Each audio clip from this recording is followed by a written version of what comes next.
और 33 करोड़ देवता में हम आप कितने देवता को पूजा करेंगे?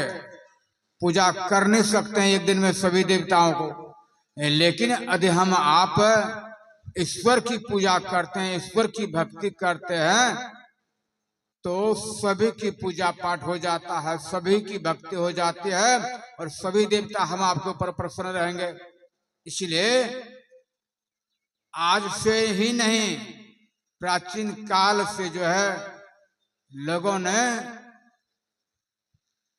परमात्मा की भक्ति, ईश्वर की भक्ति करते आए हुए हैं। इसलिए हम लोग देखते हैं, जानते हैं कि यदि कोई पूजा पाठ करवाते हैं तो पहले क्या होता है? पहले पंडित जी को बुला करके, और पंडित जी क्या करते हैं? वेद का मंत्र बोलते हैं, मंत्र बोलते हैं, और मंत्र में सर्वप्रथम गणेश भगवान का आवाहन करते हैं। और गणेश भगवान मतलब होता है गणनायक, जो सभी के नायक है, उसी को हम आप ईश्वर बोलते हैं। और उसी ईश्वर के बारे में यदि हम लोग जान गए तब तो ठीक है, यदि नहीं जाने तब तो बड़ी भारी हानि है। इसलिए हम लोगों को वेद भगवान के द्वारा पहले क्या कहा करने के लिए? उस ईश्वर को जानने के लिए पहले हम लोगों को क्या करना पड़ेगा? तो बुद्धि योग। हम लोग बुद्धि योग मतलब होता है सत्संग। इसलिए यदि हम लोग सत्संग करेंगे ठीक ढंग से और मनोयोग पूर्वक सत्संग करेंगे, तब हम आपकी परमात्मा को कृपा होगी। संतों ने कहा कि जब दरवही दीन दयाल राघव, साधु संगति पाइए, जेहि दर्श पर समागमादि, पाप राशि नसाइए। जब हम लोगों की परमात्मा की कृपा होगा तब हम आपको साधु संतों का दर्शन होगा, और तभी हम लोग संसार में जो है पाप राशि से छूट सकते हैं। नहीं तो हम आपके ऊपर में पाप का बोझ हो जाएगा। इसलिए सर्वप्रथम हम लोगों को ईश्वर के बारे में जाने और पहचाने। इसलिए जिस संसार में हम लोग रह रहे थे, संसार के बारे में पहले खूब सोचे विचारे, क्या संसार को किसने बनाया है? अभी पाठ में सुने, जगत प्रसव करता ईश्वर का तत्व ज्ञान प्राप्त करने के लिए पहले बुद्धि योग और मानस योग और ज्योति योग, यानी हम लोग नित्य प्रतिदिन गाते हैं, जो परम तत्व आदि अंत रहित असीम अजन्मा अगोचर और सर्वव्यापक और सर्वव्यापकता के भी परे है, उसे ही सर्वेश्वर सर्वाधार मानना चाहिए। पहले तत्व ज्ञान प्राप्त करना है। जो है तत्व ज्ञान प्राप्त करेंगे हम लोग, जब हम लोग ईश्वर को जानेंगे तभी ना। इसलिए सत्संग के द्वारा हम लोग को ईश्वर को जानना है, और वह ईश्वर को जानने के लिए हम लोगों को संतों ने कहा कि वह ईश्वर जो है सर्वव्यापक है, उससे कहीं खाली नहीं है। मेहंदी में लाली, घी व दूध में, फूल में बास समान हो राम राम। जिस तरह से हम लोग देखते हैं माता बहन मेहंदी को पीसते हैं और हाथ में लगाते हैं, जब मेहंदी सूखता है तब तो हाथ में लालिमा दिखाई पड़ता है। उसी तरह से जिस तरह से दूध में घी छिपा हुआ है, उसी तरह संसार में जो है ईश्वर सर्व व्यापक है एकदम, उससे कहीं तिल भर भी खाली नहीं है। लेकिन हम लोग जानेंगे तब ना, जानेंगे तब तो हम लोग भटक नहीं सकेंगे, क्योंकि संतों ने कहा कि बाहर भरमइयो नहीं प्रभु पैयो, अभी अंतर धस हो।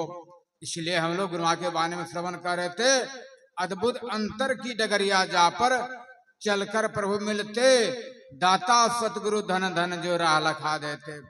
जब तक हम लोग सदगुरु के पास नहीं जाएंगे और पुच्चे और पूरे और सच्चे सदगुरु से दीक्षा शिक्षा नहीं लेंगे, तब तक हम लोग उस अंतर की जो डगरिया है, वह अद्भुत रास्ता जो है परमात्मा प्राप्त करने का, उसको हम लोग प्राप्त नहीं कर सकते हैं।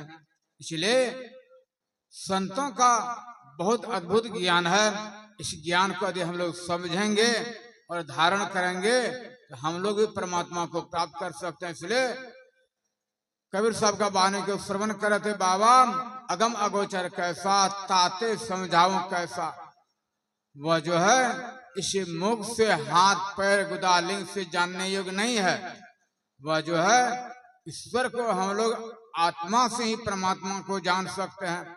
हम लोग चाहें कि हाथ से पकड़ लें, आंख से देख लेंगे तो नहीं। हम लोग देखते कि हवा स्पर्श, हवा ले रहे हैं ना, हम लोग इस आंख से देख रहे हैं कि नहीं देख सकते हैं। क्या कहते हैं, इस हवा जो कि प्रत्यक्ष में हम लोग के शरीर से स्पर्श होता है, नहीं देख पाते हैं। तो परमात्मा इतना सूक्ष्म है, इतना सूक्ष्म परमात्मा की सब जगह है, लेकिन हम आप उसको इस आंख से नहीं देख सकते हैं। उस आंख को, परमात्मा को देखने के लिए जब तक हम लोग साधन के द्वारा, युक्ति के द्वारा जब तक हम लोग योग नहीं करेंगे, युक्ति नहीं करेंगे, तब तक हम लोग उस परमात्मा को नहीं जान सकते। इसलिए संतों ने कहा, गुरु महाराज के बाने में आया अद्भुत अंतर की डगरिया, जा पर चलकर प्रभु मिलते, दाता सतगुरु धन धन जो राह लखा देते। और चलत पंथ सुख होत महा है, जहां अझर झरते। हम लोग जो है संसार में परमात्मा की भक्ति करेंगे तो सुख मिलेगा, शांति मिलेगा। इसलिए यदि हम परमात्मा की रास्ता पर चलते हैं, चलत पंथ सुख होत महा है, जहां अजर झरते, अमृत ध्वनि की नव झरत, बड़ भागे सुनते। सुनत लखत सुख लाद अद्भुति में ही प्रभु मिलते। इसलिए संतों ने कहा कि जीवो परम पिता नि चिन्हो। हम आप साधारण जीव जो आवरण के अंतर्गत, आवरण में पड़ गए हैं, उसी तरह से जो है संतों ने कहा कि जीवो परम पिता ने चिन्हो, कहते संतन हितकारी, द्वैत प्रपंच के सागर बोड़ो सह दुख भारे। हम लोग किसी तरह का छल कपट ईर्ष्या द्वेष अपने मन में नहीं रखें, और निष्कपट हो, दिन हो, सब कुछ समर्पण कर गुरु की सेवा करने चाहिए। जिस तरह से हम लोग देखते हैं कि गाय भैंस का दूध निकालते हैं तो स्वच्छ बर्तन में दूध को रखते हैं। यदि बर्तन शुद्ध नहीं हो तो दूध फट जाएगा, खराब हो जाएगा। इसलिए परमात्मा को प्राप्त करने के लिए हम लोग को अंतःकरण शुद्ध होना चाहिए, पवित्र होना चाहिए, तभी हम आप उस परमात्मा को प्राप्त कर सकते हैं। और हम आपको परमात्मा को एक न एक दिन अवश्य मिलेगा। इसलिए पंच पापों से बचते हुए, इसी तरह से तरह काल संध्या उपासना करते हुए हम लोग ये लोग और पर लोग दोनों सुधारे। श्री सदगुरु महाराज की जय।